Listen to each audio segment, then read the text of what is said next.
Let's get it on. Top Billin, your boy is going to give it to you real, just like I always do, talking about your man Devin Bush. Now listen, Devin Bush, hell of an athlete, no doubt about that. I had cats coming on the last drawing when I kind of mentioned him on the back half of the Julian Love video, and they were talking about his knee injury that happened, which was 2.5 years ago. He doesn't have a knee injury anymore. You got to let that go. This is what fans do. If they go to your team and he's coming there with a little bit of angst, right, amongst the fan base, they will try to find an excuse.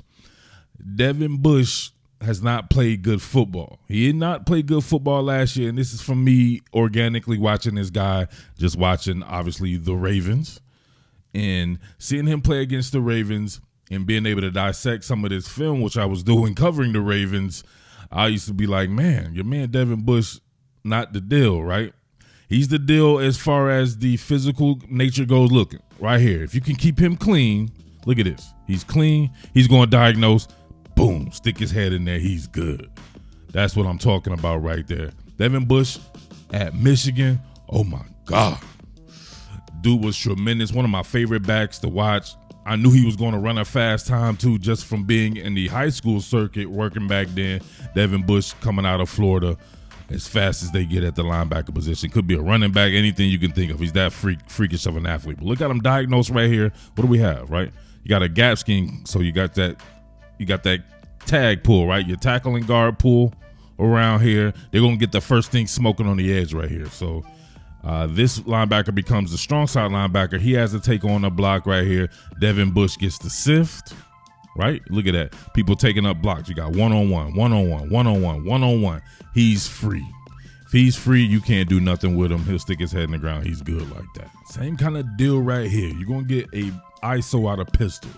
You'll get the fullback right here, right? H-back Pat Ricard, my boy Project Pat right here. He's climbing to Miles Jack, the middle linebacker on this particular play, right? On inside linebacker. He'd be the Mike backer in this 3-4 set. So notice how Seattle is getting guys who are coming from a 3-4 defense now. So you guys need to adjust your thinking, and I'll talk about that here in a little bit. But obviously, you know the Steelers are a 3-4 team. Here's your normal outside linebacker, TJ Watt, perhaps the best in the league. Not named Hassan Reddick from the Eagles, baby. But TJ Watt would normally obviously be over here. Looking like they're stacking back off ball right here because he was getting that ass kicked in the run game. But you'll see this go to where TJ will get a couple of blocks here. You'll get Cam Hayward tying up a couple of blocks here. So everybody's singled up. He gets to stay clean. Say it with me. If he's clean, he's mean. Look at this. Clean. Nope, you can't outrun him. Not going to happen. He's going to be on that ass. Pause. Like a pit bull. You see him right here, approaching the line, right? Power's not getting off a block. Hayward tied up. This is what Seattle's going to have to be able to have. Guys who command enough respect to get a double like Hayward or to be singled up or the scheme does it or something like that, right? The edge can hold the point of attack there to keep someone like Devin Bush free, and then he'll continue to eat. You're not going to get outside of no Devin Bush. He's faster than you. Same deal right here. Pitbull coming. You just have to jump on top of the car, baby. Anybody from the hood know what I'm talking about, right? You got to jump on top of the car when that Pitbull is loose and hoping you got an SUV and you have some hops because Devin Bush is coming. All right, so you know how the Ravens get down. That's why it's always good to watch people against the best competition. Ravens the best competition for a linebacker because that's what they do. They were the best run team in the game. The schemes, everything. They're going to be running those gap schemes that are going to be getting linemen climbing up to the second level, getting on your backers so they can get their guys to the second and third level and hit home runs. They have the best run personnel as far as the offensive line goes, running backs, everything you can think of there. So you see Seattle countering right here, right? You see it's normal 3-4, the bones of that, right, with Watt back to his post there. Then you get them with another linebacker walked up here. Obviously, you can see they're in 13 personnel, them being the Ravens, so they're trying to counter that. But you'll get same deal right here. You get one of these tag sweeps, first thing smoking. They're pulling the guard and the tackle here. My man Morgan Moses does a poor job right here, so Devin Bush is able to scrape, sift here, right here, and then he's able to stay clean and make this particular play right here against J.K. Dobbins. Look at that. Front side, he's good. Solo tackle. See that slower? You see the action right here. Big action going to give you a lot of stuff to think about. Got Miles Jack right here clearing out. Backside. Front side pursuit right here. First thing smoking. You're going to get the guard hitting that. Morgan Moses, terrible. Absolutely terrible right here. He doesn't really get anything. Devin Bush is able to use inside shoulder force and hit with the inside shoulder and take J.K. Dobbins down at or around the line of scrimmage. Those are the type of tackles that I worry about. You can get 100 tackles tackling people way downfield. That ain't shit. Ask Seattle's previous linebacker, like a Cody Barton or somebody like that. These guys not making impactful tackles. But listen, this is what you're going to get if you don't have the guys up front to take care of business. You have Pat Ricard right here, first of all, climbing towards him. He has to try to either meet that inertia or he has to be able to be nimble enough to get around the block extremely quick. But it does not matter here. You got Powers pulling, Ronnie Stanley also pulling right here. So he has multiple lines of offense, right, to get through to get to the ball carrier here. And you can see he does not get off blocks well at all. He's terrible. Absolutely terrible at getting off blocks, right? Now, people going to say, oh, man, that's pretty tough when you're a linebacker. Them's the breaks, my friend. That's why people struggle with stopping the run these days. A lot of linebackers are just smaller and they're more finesse, right? If you still have one of those power gains like Baltimore has, you see what does he do right here, right when he's about to get with Project Pat, right? He breaks down. He breaks down and shit starts breakdancing, right? He's pop locking like Turbo and Ozo from Breaking and Beat Street right there, right? He tries to give him a little bit of half a man to get in between there. Kind of works, but guess what? Now Ronnie Stanley's coming, and he just like, fuck it. He abandoned his technique. He pulls the ripcord there. He just shot like, let me cause a 2-car pile up. That's not going to always work. J.K. Dobbins keeps his feet, able to get a pretty decent gainer right here. Another one of those ISO plays. Ricard climbing up the jack here. This time, you'll get a combo block. You got Tyler Linderbaum, the center here. He's going to get with Hayward. Then he's going to rebound off of him and get to Bush. And you can see right here, this is what you guys don't want to see as Seattle people, because you saw this too much last year. Big runs where the linebackers aren't getting hands on guys because they're caught on the block like an old head, like your old ass uncle won't leave the house. Look at that. Oh, look at that. Bush still, to this day, he's probably still on that block. And you can see here a long gainer from J.K. Dobbins, right? Got ran down by Minka Fitzpatrick there, but you can see what this was caused by, right? A linebacker, whomever it may be. This is why they used to get these guys like K.J. Wright. K.J. Wright's not really bothered by blocks like that. At the very least, he'll center up the block and then try to keep a 2-gap with it, right? You see him, he leans into it, right? Because of the pain, baby. That's that pain. He leans into it, takes himself out of the play. That's exactly what that does. That effectively takes you out the play because he has to run in your gap for you to be effective. If you center them up, right, at the very least you get disengaged there, but you see him getting washed away like rain, right? He getting bounced out the club by Linderbaum. I'm like, I told you to get up out this damn club, didn't I? He's like, yeah, you did. I'm going to stay out now. And you can see right there, off to the races. All right, here we see Bush going against Oliver, the tight end right here. Now, inside zone, this should be pretty easy just to go ahead and stack and shed this block by Oliver. Look at him. He's getting washed away like rain by the tight end, the third tight end on the Ravens. Man coming out right here, right? Split zone. Meet that head up with that inertia. Go ahead and shuck him to the side. He's just the tight end. Shuck him to the side and get involved in the action. Don't stay hung up on the block the whole time, getting drug out the play. Luckily, everybody else, at least for Pittsburgh there, like Cam Hayward and these guys were on it, but you can still see it's still a 4 or 5 yard gain. Here he is, ID'd. Same deal right here. Right, that same play, almost that ISO play, and you can see him right there getting caught inside the wash. I'm showing you this because this is a lot of like what you saw from Barton and Brooks last year. You see right here that inside zone presence. This time Ricard unable to get to the second level. All it takes is for that man to go ahead, shuffle by, right? You see him right here?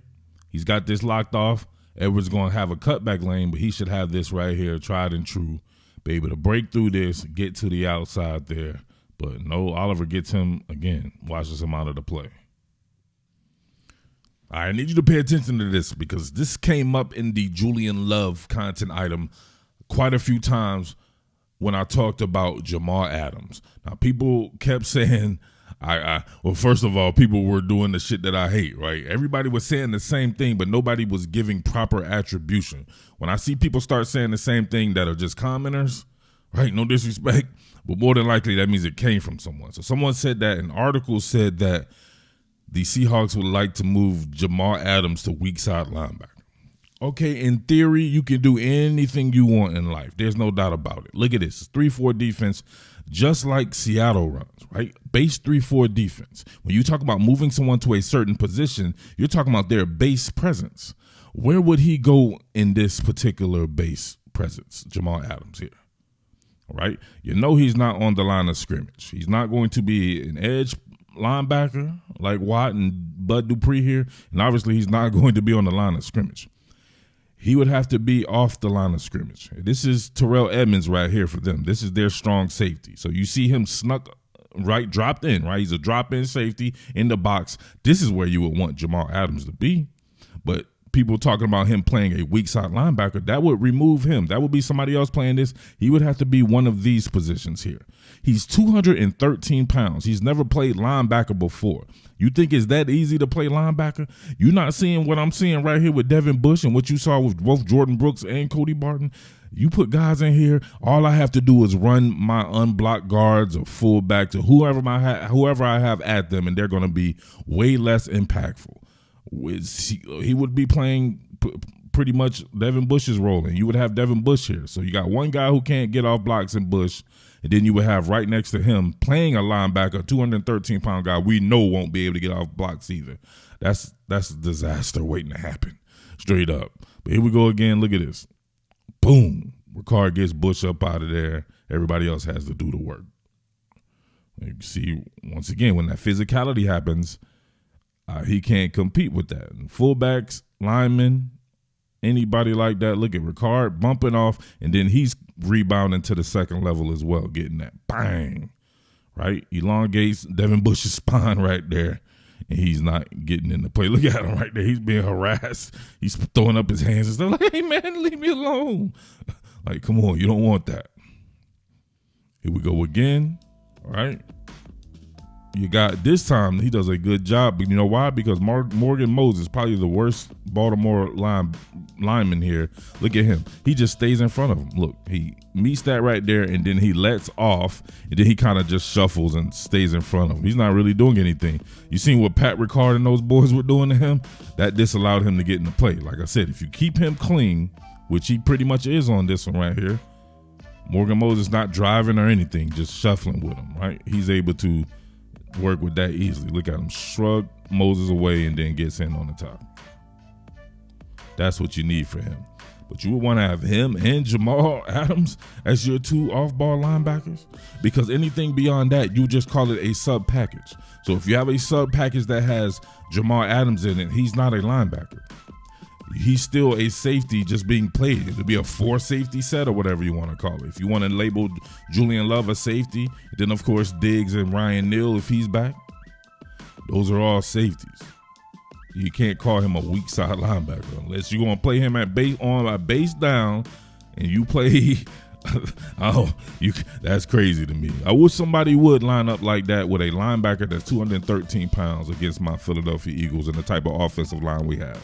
Think about that. See, this is why I love Ravens football, because they will do the same thing over and over and force you to stop it. You can know something's coming, but if you don't have the personnel to stop it, it does not matter. That's what football is about.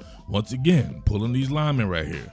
He's going to have to meet the guard right here head on, and as you can see, it doesn't work out in his favor. This is some serious collisions right here. Bang!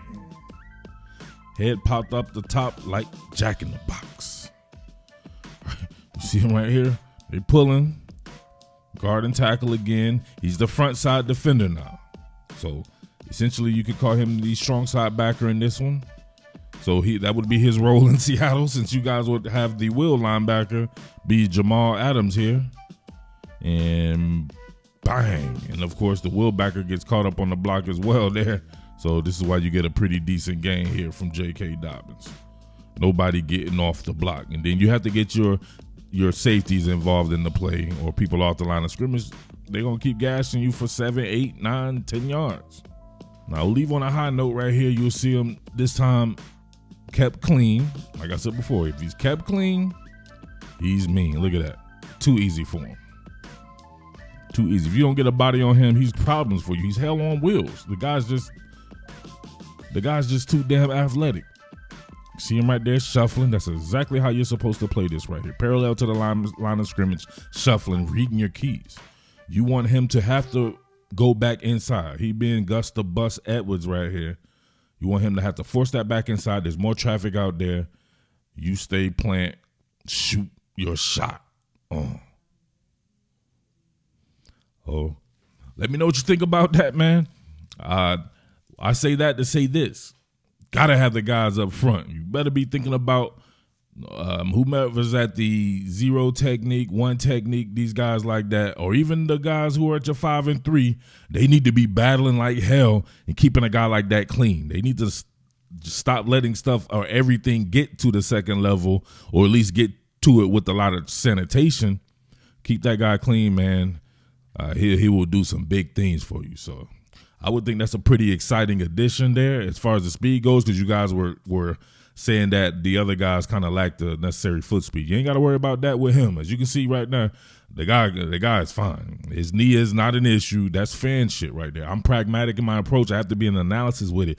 2.5 years later, you can't still be blaming shit on knee problems. The ACL at that. You have cats that are in the NCAA tournament, right, tore their ACL, and were back playing during the season. You had a guy tear his ACL in George Pickens in, I think, summer ball, and he ended up playing during the season that for the University of Georgia at the end of the season. 2.5 years later, he should be fine. So his thing, as you can see right there, is he got to get off some blocks, man. That's just what it is right there. You got to be able to be a little bit more physical than that and get off the block. But let me know what you think. All right, it's your boy Mid-Atlantic Murph. As always, big salute to you guys out there, and big salute to all my supporters. Much love to you guys. All right, strike the band. What more can I say? Top Billin.